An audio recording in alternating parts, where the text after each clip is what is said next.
Okay, today we're going to be looking at improper integrals.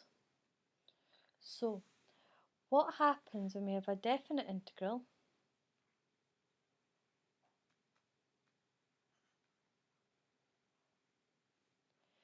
which becomes infinite?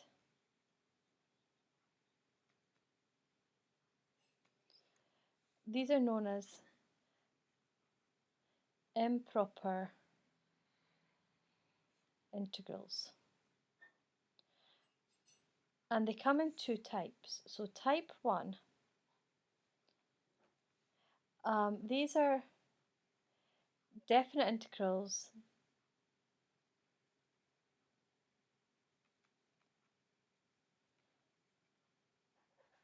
where one or both of the limits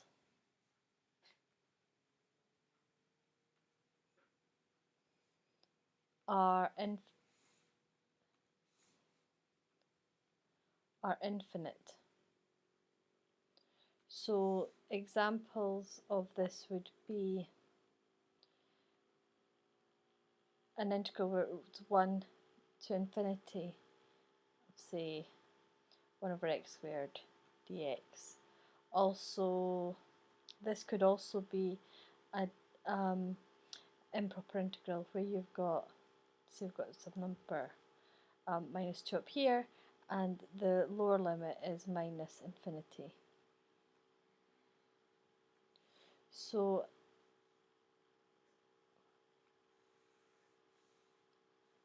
to do this, to work these out, we can evaluate integrals of the form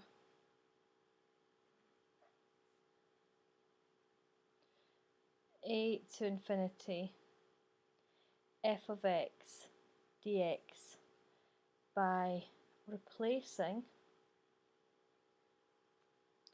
the infinite limit with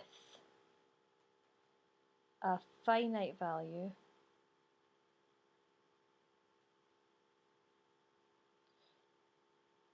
x, then taking the limit of x as it tends to infinity, provided that limit exists.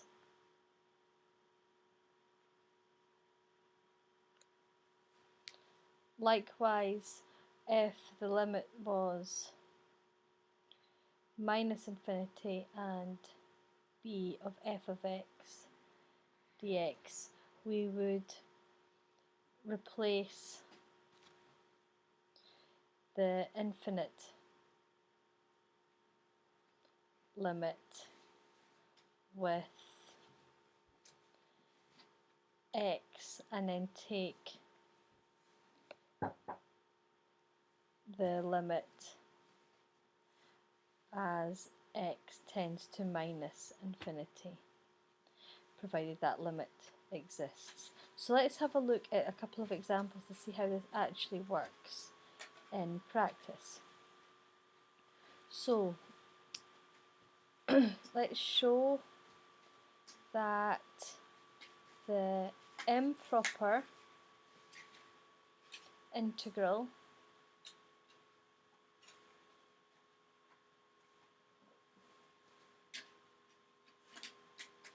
between 1 and infinity of 1 over x squared dx has a finite value.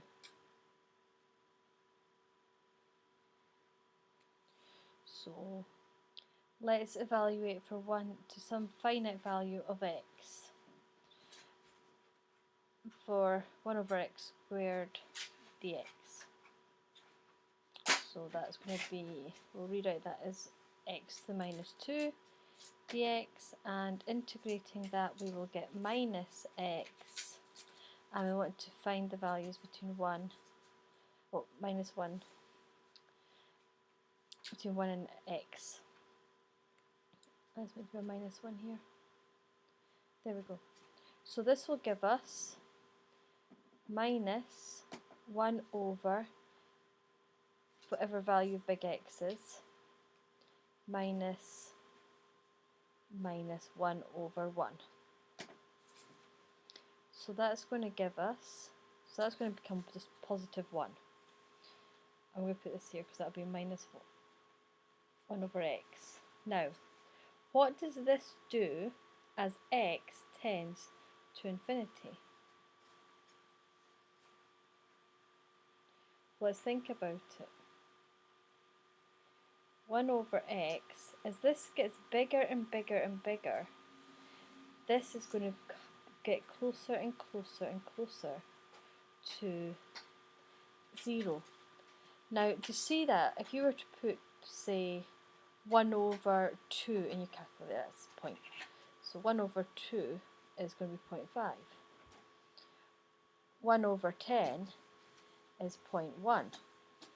And if you were to put bigger and bigger numbers in, the number you get is going to be smaller and smaller, and it will get closer and closer to 0 as X tends to infinity. So we can then approximate that as 0. So the value will be, we go 1 minus 0, and that's going to be 1, and that's a finite value. So therefore, the improper integral of 1 to infinity of 1 over x squared dx has a finite value of 1.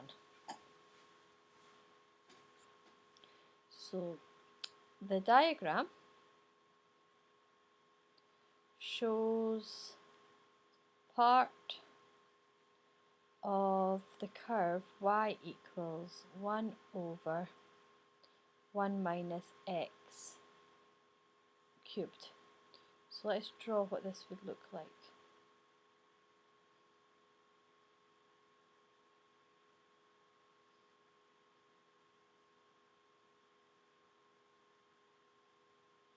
It's not meant to have a kink in it, but that's just my bad drawing.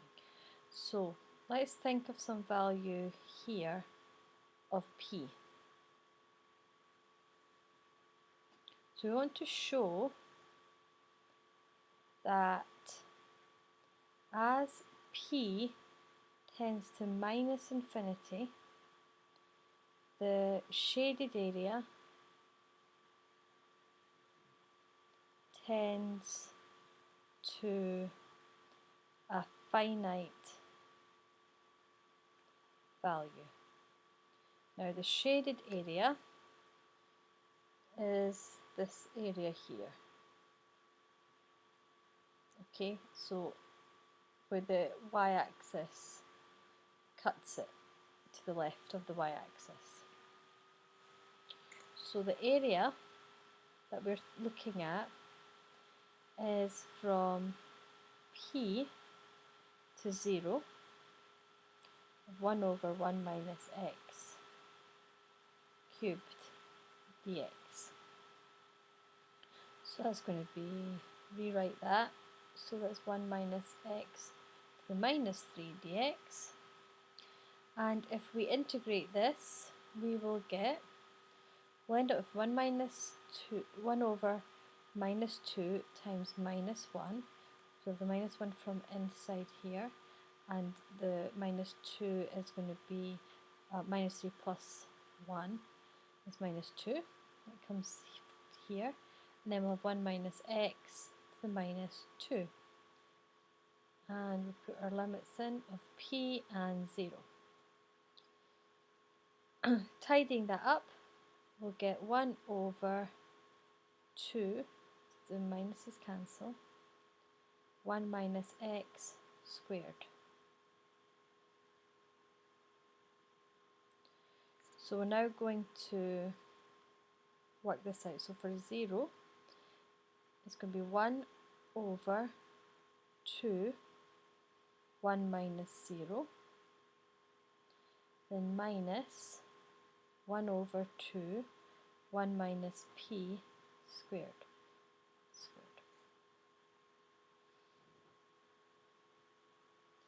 So that'll be a half minus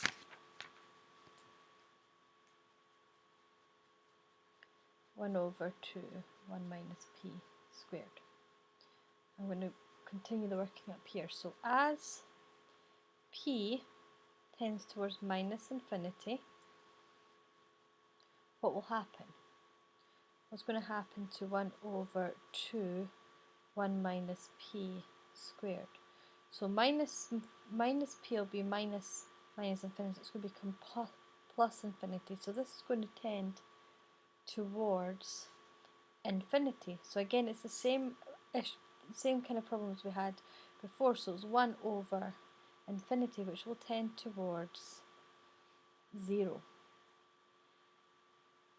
Hence, as p tends towards minus infinity, the area of the shaded part tends to a finite value of half, which is what we have here. So that was the first type of improper integral. Let's look at the second type. So type 2. These are integrals where the function to be integrated tends towards an infinite value. So the function being integrated tends towards an infinite value. And that can be either positive or negative infinity. So an example of this would be integrate between minus 1 and 1 of 1 over x squared dx.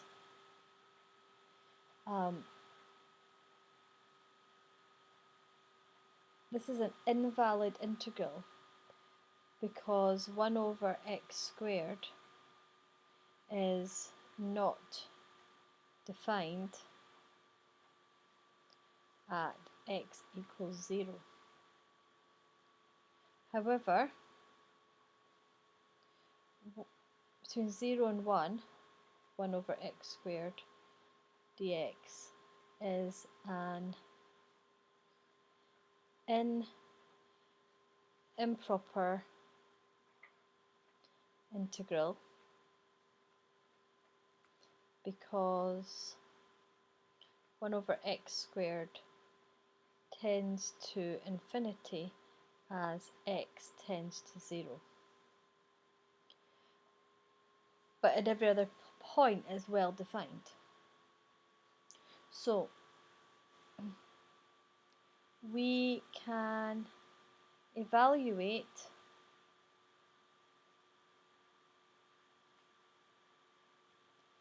integrals of the form with limits a to b of f of x dx, where f of x is not defined when x equals a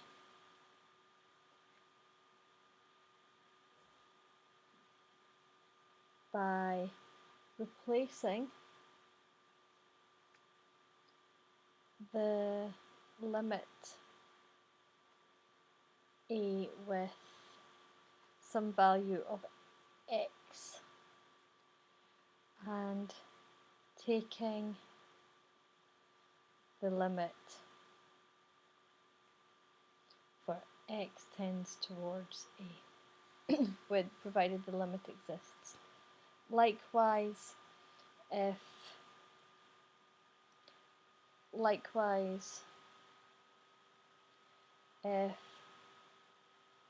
f of x is not defined when x equals b, we replace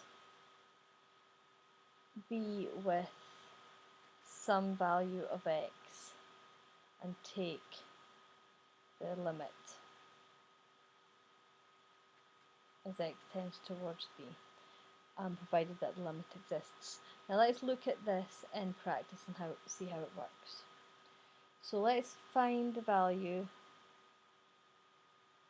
of the integral of 0 to 2 for 5 over x squared dx. So the function 5 over x squared is undefined at x equals 0. So we're going to set 0 to some value of x and then take the limit.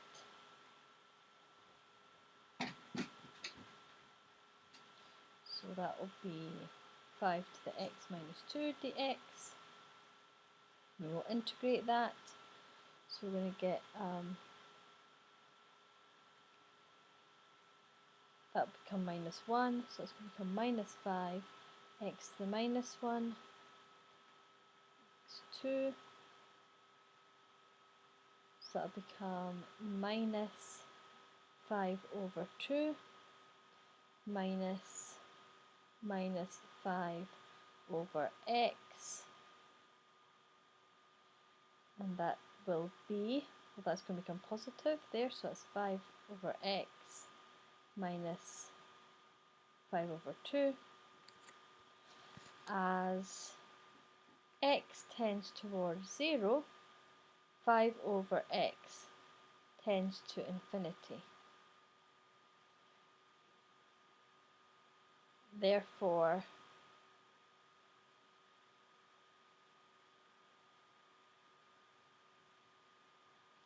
is undefined. So that there's no we can't define what this integral value is. Let's look at one more.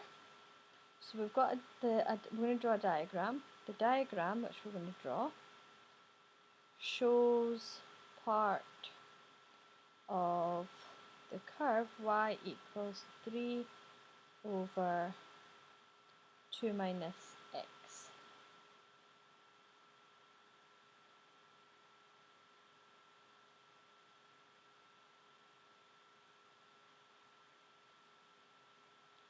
Okay, and that's our curve y. We've got some value here of p, and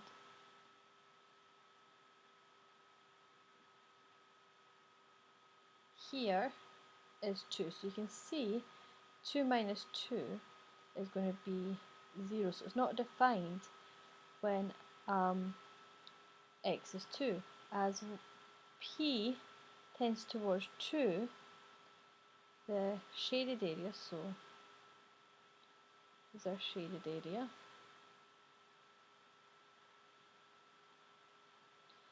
tends to a finite value. So let's find out what that is. So we want to show, so we're going to find the area between 0 and p of 3 over 2 minus x dx. So we'll rewrite that as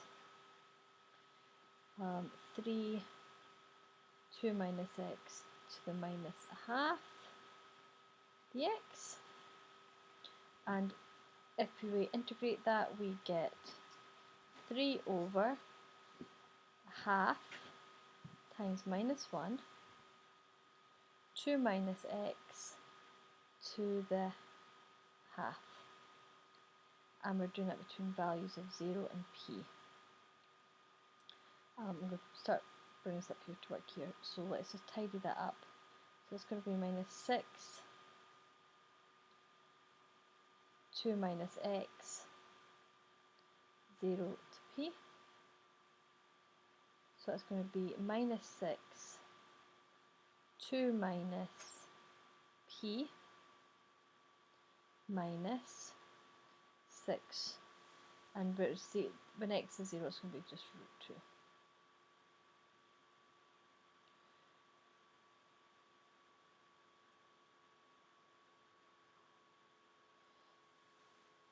So that will give us, it's minus. So that'll give us 6 root 2 minus 6, 2 minus p. So as p tends towards, not 0, 2, the integral 0 to p 3 over 2 minus x square root dx is going to tend towards, well, as that goes towards 2, 2 minus 2 is 0, so that's going to be 0, so it's going to tend towards 6 root 2, which is a finite value. Hence, as p tends towards 2, the shaded area tends to a finite value.